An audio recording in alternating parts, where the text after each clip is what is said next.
When children start secondary school, it matters much more to them what their friends think of them than what their parents, their families think of them. Whereby before the family is very important, you know, mother and father, and I'm sure they still are, I hope they are, but I think friends become more important, social networks. Because children want to be independent, they're going to show their independence in lots of different ways, and they might, for example, dress very differently. They might make demands on clothes that we don't approve of. They might suddenly change their hairstyle quite dramatically, or wear jewellery, or want to have piercings, and things that we might find quite uncomfortable or disapprove of.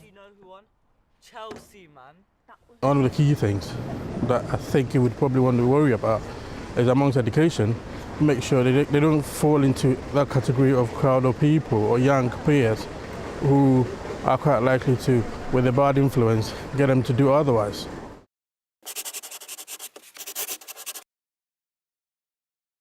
It's important to recognise that it is a difficult time for young people, and we need to think about developing strategies so we can support them through that.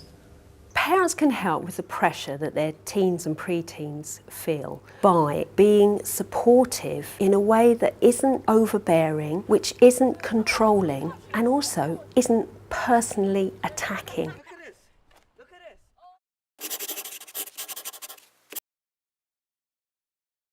The most unhelpful thing to do is to react with just an outburst or a telling off, because very often what kids need is a good listening to, not a good talking to.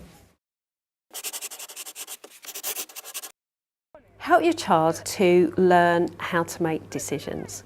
Good decision-making skills mean that they're less likely to let others make decisions for them.